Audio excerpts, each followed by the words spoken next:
bakit hinihimay-himay at gustong ipilit na yung mismong original video yung lumabas? Is that necessary?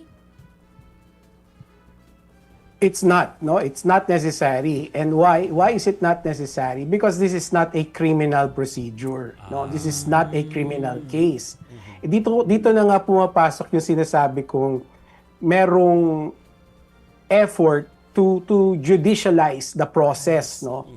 So yung respondent, ang ginagawa nila, they are treating the indictment as a criminal indictment. So ang ginagawa nila, they want to disprove or dispute the occurrence of a crime. Yun ang kanilang ginagawa. Whereas yung prosecution, ang ginagawa niya, sinusubukan niyang ilatag na yung nangyari na napanood natin ng marami sa atin is an impeachable offense. Yeah. So nakikita nyo dito ngayon yung hindi Okay. yung kalituhan. Basically Yes. yung kalituhan.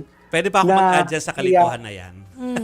Attorney Yusico, since yan ay pinag-uusapan natin, sorry Chiki ha. Go ahead. Kasi kagabi pa namin talaga inaalamin dahil while watching yesterday, Attorney Yusico, ang alam namin ay yung threat ang pinag-uusapan. Yung gumawa ng threat. Sabihin kung paano ginawa at paano nasabi at nabigkas or ibinato yung threat na yon. Pero yung kabilang panig, yung depensa, para sa kanila is yung sino yung assassin. Napatunayan ba kung meron talagang kinontak Ayan na pa. assassin? Right. So, ano ba talaga? At si iba naman ay yung technicality ng source ng video. So, bakit yun? Ang inaalam natin sa Article 4 ay grave threats and culpable violation of the Constitution. Alin dun yung nagsistick doon sa dapat na dinidiscuss at alin yung parang mukhang wayward or nasa ibang nasa ibang dimension na yung discussion na gusto mangyari? Well, yung defense kasi, they are just trying to do what they can para sa kliyente nila. So ang ginagawa nila, tinatrato nga nila na krimen itong nangyari.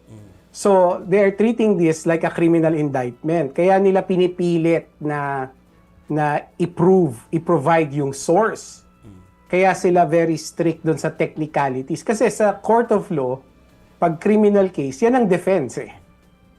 Yan ang defense dito sa ganitong klaseng krimen. Patunayan mo yung authenticity, patunayan mo yung video na pinalabas mo ay totoo. So pakita mo kung sino yung nag-record, pakita mo kung sino yung nag-upload, etc., etc.